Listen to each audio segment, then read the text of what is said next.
آتا تھا ایک ادھر آدمی. جب کوئی بڑے صاحب آ گئے ہیں، بڑے صاحب آ گئے ہیں اور سب سائلنٹ ہو جاتے تھے.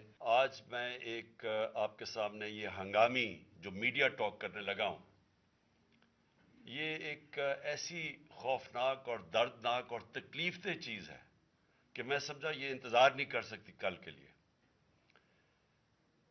میرے ساتھ جاوید علی بیٹھے ہوئے ہیں، ایک طرف عثمان ڈار جو ہمارے سیال کوٹ کے پریزیڈنٹ ہیں. میں ذرا اب آپ کو صرف بتانا چاہتا ہوں کہ یہاں ہو کیا رہا ہے اس ملک میں. میں اپنی قوم کو آگاہ کرنا چاہتا ہوں کہ پاکستان کو کس طرح ایک بنانا ریپبلک بنا دیا گیا ہے. نہ یہاں کوئی قانون کی فکر ہے طاقتور کو، نہ ان کو فکر ہے اپنے آئین کی. ہمارا جو آئین ہے اس کا آرٹیکل 14 وہ واضح طور پہ کہتا ہے کہ ہر انسان کی عزت کی حفاظت کی جائے گی، ہر انسان کی ڈگنیٹی کو پروٹیکٹ کیا جائے گا. یہ ہمارا آئین ہمیں حق دیتا ہے. لیکن جو یہ جاوید علی سے ہوا، یہ میں اس کے منہ سے آپ کو سننا چاہیے کہ اس انسان سے ہوا کیا. اور میں اس کے بعد آپ کو بتاؤں گا یہ جب ختم کر دیں گے کہ یہ جاوید علی تو ایک آدمی ہے جو سامنے آ گیا ہے. یہاں اتنے لوگوں کو انہوں نے جب سے ہماری گورنمنٹ گئی ہے اس طرح کے بیان دلوانے کی کوشش کی کہ یا ہمارے MPs MNAs جو تکڑے وزیر ہیں ان کے خلاف دو، یا ان کے اوپر ویڈیو فلمز بنا دو، یا بلیک میل کرنے کے لیے ان کی کوئی آڈیو ٹیپس کر دو، یا ان کے اوپر کوئی کرپشن کے کیسز بنا دو بلیک میل کرنے کے لیے. صرف ایک ان کا مقصد ہے کہ کسی طرح تحریک انصاف اور عمران خان کو کمزور کر کے ان چوروں کو پھر سے الیکشن جتا دیا جائے. اب میں جاوید علی کی انٹروڈکشن کروا دوں. ان کو عثمان ڈار نے جو کلاس 4 ہوتی ہے، جو کلاس 4 کی نوکری ہوتی ہے، وہ نوکری دلوائی سیالکوٹ میں. یہ خود بتائیں گے کہ ان کی نوکری ایک چوکیدار تھے، چوکیدار کی نوکری تھی. ان کو اٹھایا گیا، پولیس نے اٹھایا، اور اس کے بعد نامعلوم افراد نے اٹھایا. اور اب ان سے پوچھیں، ان کی زبانی پوچھیں کہ ان سے کیا گیا. پھر میں واپس آتا ہوں آپ کے پاس. بولو جاوید.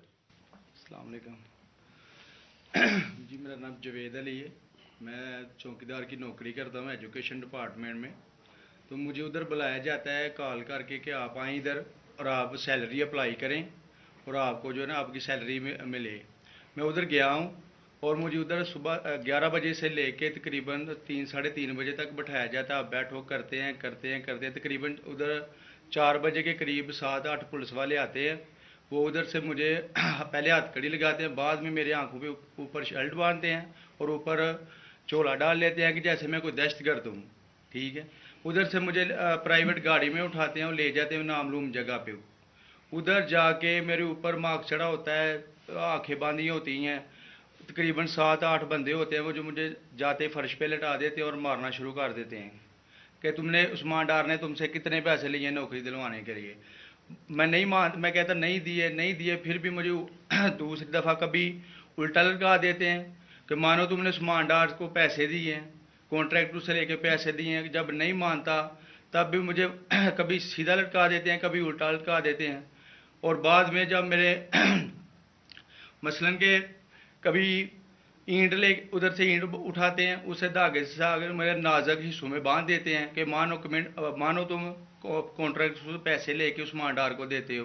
کپڑے اتارتے ہیں، بتاؤ. بعد میں مجھے ننگا کرتے ہیں، کپڑے اتارتے ہیں، کپڑے اتار کے ادھر فرش پہ بٹھا دیتے ہیں کہ مانو تم نے عثمان ڈار کو پیسے دیے. جب نہیں مانتا تو پھر ادھر سے کہتے ہیں کہ ایک ڈالا بھیجو، اس کی بیوی کو اٹھاؤ، اس کے بچے کو اٹھاؤ اور ادھر اس کو لا کر اس کو برہنہ کرو، اس کی ویڈیو بناؤ، فیس بک پہ ڈالو اور بلیک میل کرو. تب ادھر سے جا کے جب میری فیملی آئی تب میں ادھر سے ٹوٹا، ان کے آگے رویا کہ اب آپ بتائیں کہ میں نے کیا کرنا ہے. اس نے کہا کہ آپ 134 کے بیان دیں اور یہ کمنٹ میرے کہہ رہے ہیں کہ آپ نے یہ پیسے ٹھیکیداروں سے لے کے عثمان ڈار کو دی.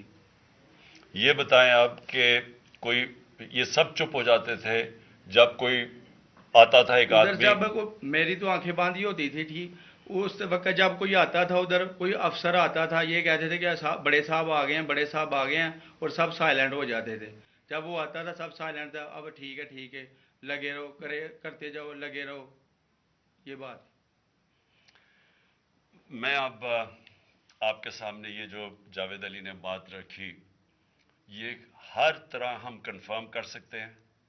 قرآن کے اوپر ہاتھ رکھنے کے لیے میرے سامنے تیار تھے، یہ عثمان ڈار کو پھنسانے کے لیے، اس کو کرپشن کیسز میں لانے کے لیے، یہ ساری چیز، یہ جو اس سے 164 کا بیان دلوایا گیا، اور پھر بیوی بچوں کو ساتھ والے کمرے میں لا کے ان کو کہا کہ اس کو ننگا کریں گے، یہ سیدھی بات بتائے، بیوی کو کہا کہ اس کو ننگا کر کے اس کی تصویریں بنائیں گے اور پھر فیس بک پہ چلائیں گے۔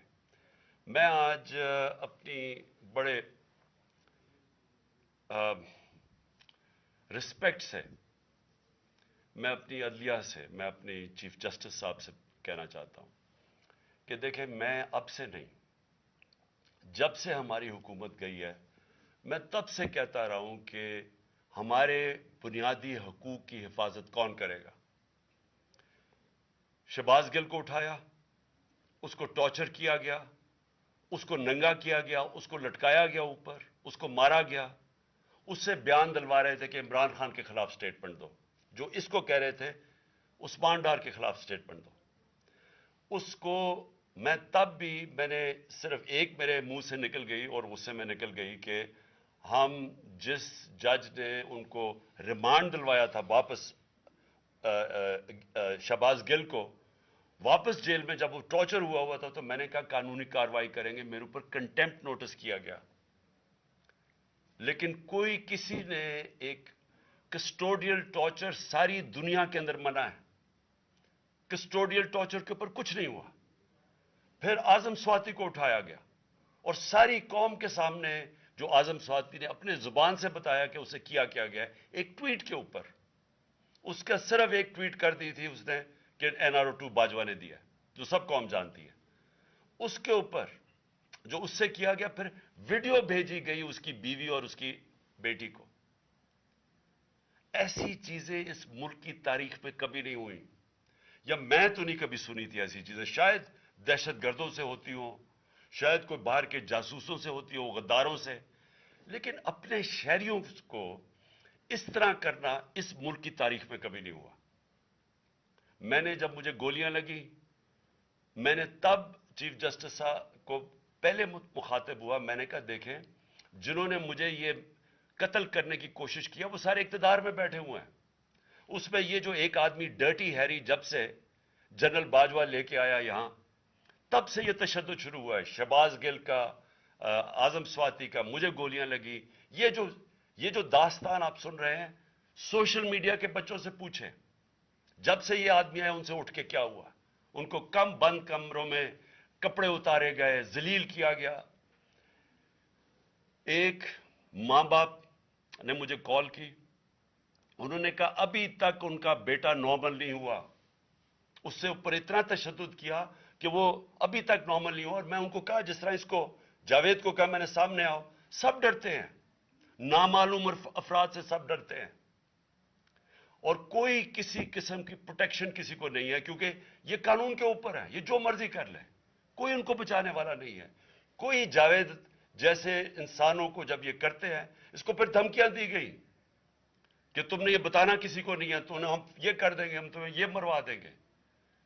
تو یہ اس ملک کی، ہمارے پاس تو ایک ہی راستہ ہے، اور مجھے پتا ہے کہ عدلیہ کے اوپر پورا اٹیک ہے یہ مافیا کا، یہ پولیٹیشن نہیں ہے، یہ مافیا ہے جو ٹیپیں بناتا ہے ججز کی، جو ہر قسم کی بلیک میل کرتا ہے۔